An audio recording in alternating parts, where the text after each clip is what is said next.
Bonjour à tous, aujourd'hui nous vous présentons les tendances de la cybersécurité ces dernières années.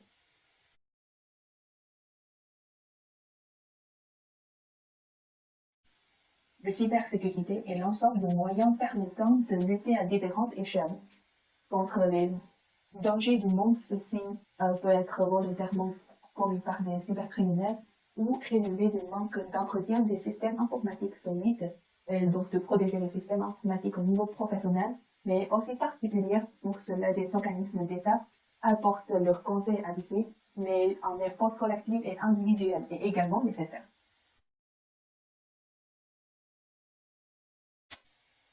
Du coup, quels sont les dangers du web? La cybercriminalité a le vent en compte avec de nombreux cyberattaques à son actif à grande échelle. Elle peut causer de sérieux dommages matériels et virtuels. Des hackers peuvent en fait aller très loin du sabotage. Le piratage ou la mise hors fonction momentanée ou permanente d'un système informatique n'est pas la seule arme des cybercriminels. Du coup, il existe aussi des rançons logiciels qui consistent à voler les données sensibles et personnelles d'un individu et donc demander une ration ou encore l'hameçonnage ou phishing quant à lui pour finalité l'usurpation d'identité. Et cette pratique est l'une des plus dangereuses parce qu'elle peut se dérouler sur une grande période, tout le reste indétectable. Et pourquoi nous avons choisi ce sujet? C'est très simple. Tout d'abord, la cybersécurité est une chose très significative parce qu'il permet d'éviter les atteintes aux données, les vols d'identité et elle aussi contribue à la gestion des risques. Et ensuite, à travers la vidéo suivante, nous pouvons constater que la situation globale de la cybersécurité ces dernières années n'est pas forcément optimiste. Hôpitaux, PME, médias, ces attaques avec demande de rançon ont augmenté de 255% en un an. Mais une autre menace est sous-estimée. C'est des attaques qu'on appelle man in the middle. À partir du moment où on se connecte sur un accès Wi-Fi public, on connecte son terminal sur un équipement qu'on ne connaît pas. C'est très facile pour un attaquant d'écouter les trafics de tous les autres utilisateurs qui vont venir s'y connecter. À partir du moment où les utilisateurs monteront un VPN, donc un réseau privé virtuel, donc c'est un tunnel qui va finalement du terminal mobile jusqu'au point de connexion final, ce qui permet de chiffrer entièrement les communications et qu'aucun attaquant, donc le man in the middle, qui serait connecté sur la bonne borne d'accès Wi-Fi public, puisse se connecter et écouter les communications. Voilà, et après la vidéo, on va voir les données de ces dernières années. Et sur l'image de gauche, on peut voir que le type d'attaque la plus courante constatée par les entreprises françaises en 2020 est le phishing, est suivi de l'exploitation d'une faille logicielle. Et les principales conséquences des attaques sont vol de données, déni de service, c'est-à-dire DOS ou DDoS, les données chiffrées par un rançon logiciel et l'usurpation d'identité. Et à droite, on trouve que 57% des entreprises déclarent avoir connu au moins une cyberattaque en 2020. Du coup, c'est-à-dire que la grande majorité des entreprises en France, y compris certaines petites et moyennes entreprises, ont subi divers degrés de cyberattaques en 2020. En tout, ont volé des données et des informations. On peut voir qu'il est urgent d'améliorer la sensibilisation à la cyberattaque de tous les employés de l'entreprise.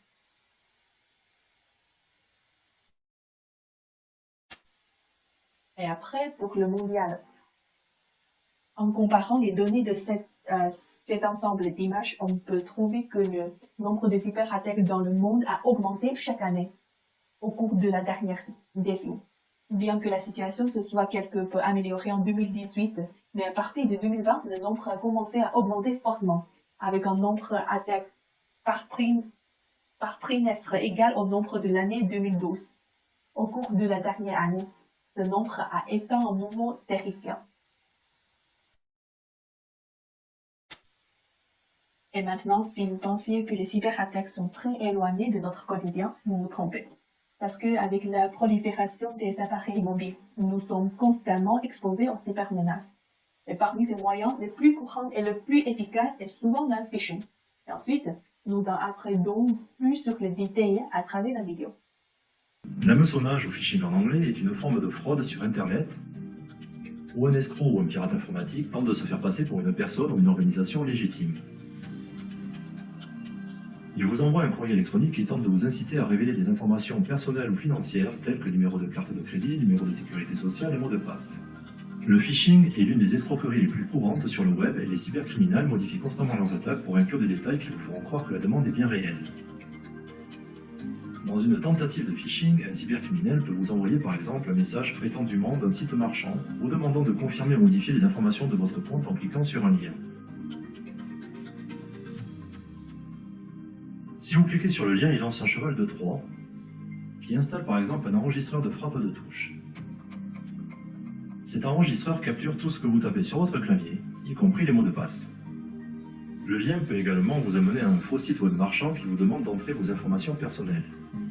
Pour l'œil non formé, le faux site semble identique à la page d'accueil réelle du site marchand parce que le pirate a copié les fichiers et les écrans du site réel. Toutefois, lorsque vous essayez de vous connecter à votre compte, le site demande des informations que le site réel ne demanderait jamais. Il peut demander non seulement votre nom et adresse, mais aussi votre numéro de compte, votre mot de passe. Pourquoi faut-il se méfier du phishing? Tout le monde peut être une cible et il faut vraiment faire attention à ce qu'on réalise avec nos divers terminaux mobiles. Voilà, ce sont des ordiphones.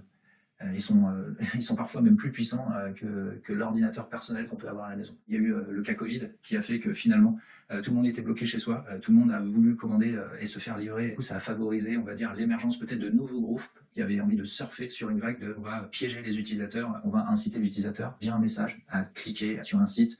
Il va avoir l'impression d'être sur le site officiel et ce ne sera pas le cas et on va venir voler ses identifiants. Ici, on est sur la réception d'un mail frauduleux de suivi de commande. On arrive sur un site d'un transporteur bien connu, IPS, pour se faire passer pour l'IPS et inciter à renseigner nos identifiants, voire nos numéros de carte bancaire. Autre cas de figure, on propose de suivre ma formation DIF et de donner les informations qui seront utilisées derrière et monnayées, bien évidemment. Pas de connexion sur des Wi-Fi publics qu'on ne truste pas. Séparer les usages personnels et professionnels. La nouvelle mise à jour iOS vient d'arriver, oui, je l'installe. Elle va finalement couvrir les dernières failles de sécurité qui ont été révélées et qui sont exploitées par les diverses malwares du marché. Et ensuite, je vous présente les domaines les plus durement touchés par des cyberattaques ces dernières années.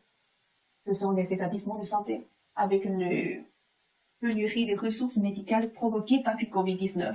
Les hackers peuvent en profiter, et après, on va regarder la vidéo. Le centre hospitalier a été victime d'une importante cyberattaque. Nouveau signe que depuis un an, les pirates informatiques sont passés à l'acte contre les hôpitaux.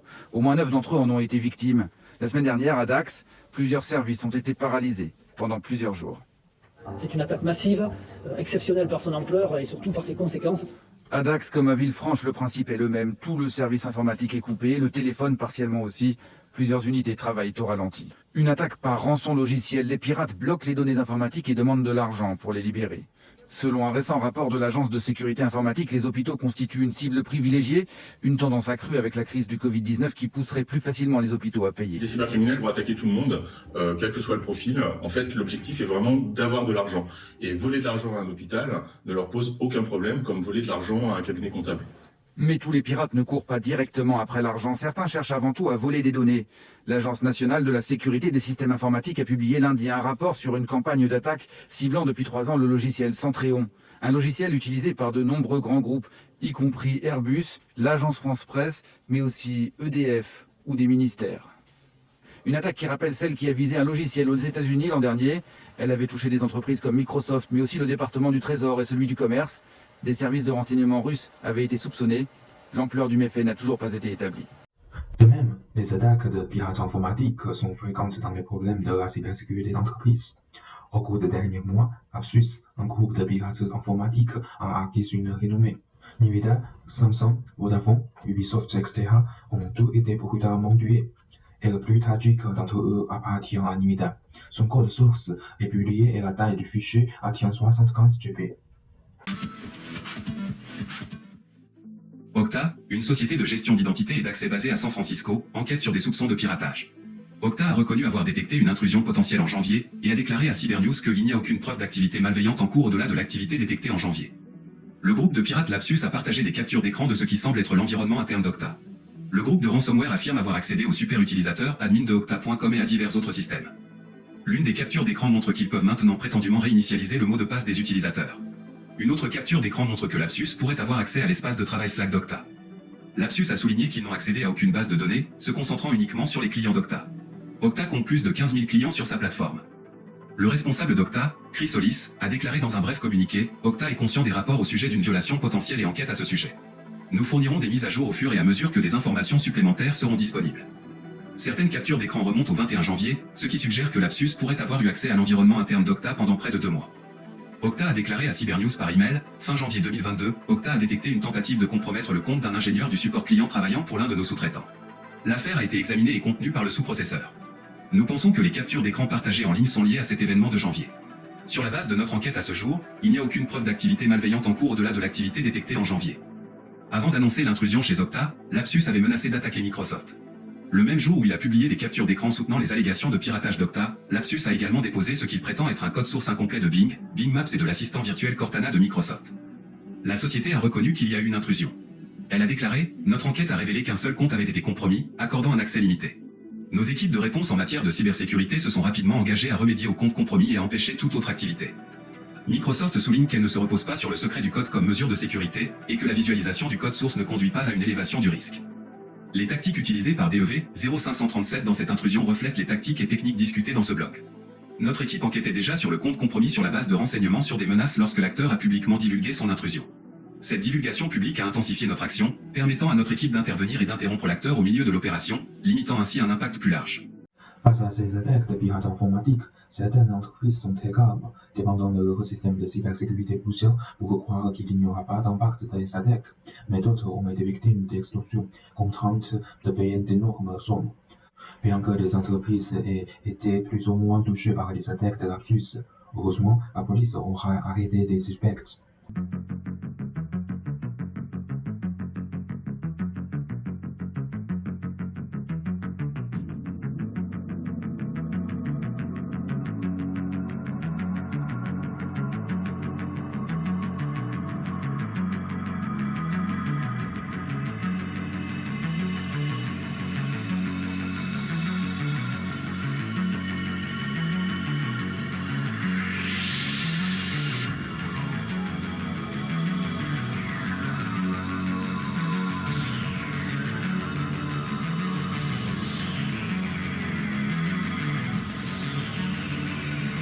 Avec le développement de la technologie de réseau, le problème de la cybersécurité augmente, et les conséquences qui en résultent deviennent de plus en plus graves.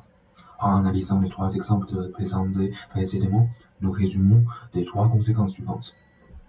Pour le particulier, perte d'argent, de travail et de jubilation.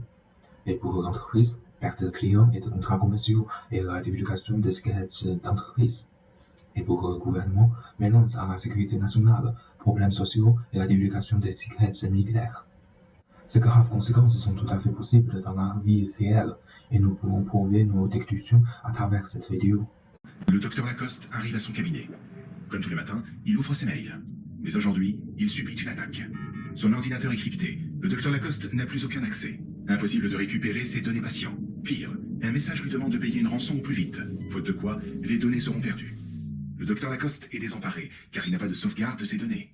Il ne sait pas comment s'y prendre, ni quoi faire. Très préoccupé, il n'est plus en mesure d'assurer ses consultations. Pour notre docteur, les ennuis commencent.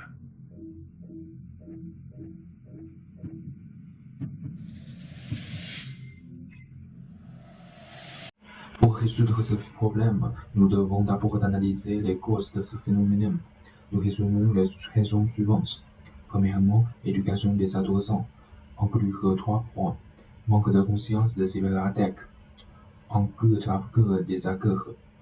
Manque d'éducation morale pertinente pour les jeunes et les participants dans ce domaine. Et deuxièmement, pour protester contre la politique du gouvernement. Après avoir des raisons pour résoudre ces menaces, on vous donne 4 solutions. En plus des conseils que nous donnons, nous demandons l'avis de professionnels. Voyons comment lutter contre la cyberattaque.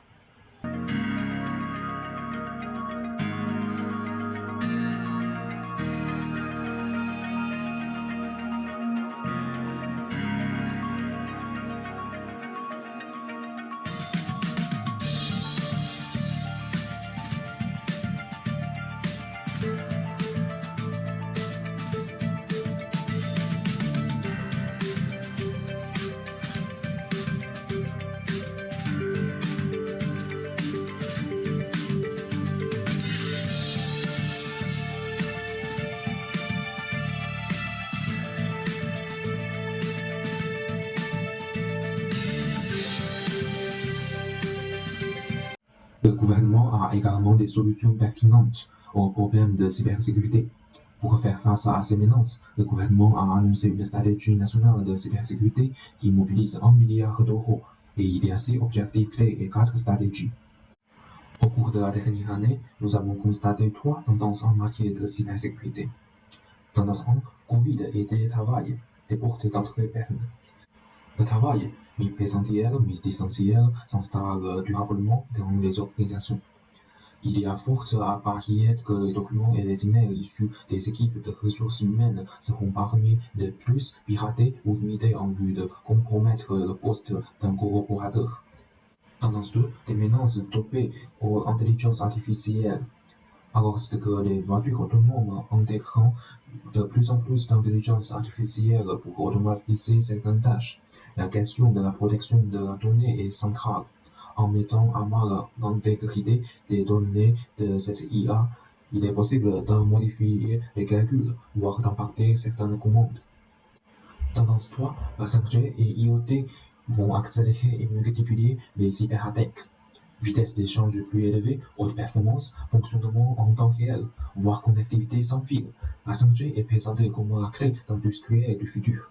Mais avec la 5G et l'explosion annoncée des objectifs connectés, la surface d'attaque semble incontrôlable avec une connexion massive de technologies peu portée sur la question de la cybersécurité. Pour 2022 et la future, sur la base du développement de la cybersécurité, nous pouvons raisonnablement spéculer sur les 3 tendances suivantes. Tendance 1, vers une hyper-professionnalisation des cybercriminels. Tendance 2, vers des cyberattaques encore plus sophistiquées. Tendance 3, vers une cybersécurité pour tout. Voilà, c'est tout pour notre vidéo. Merci de votre attention.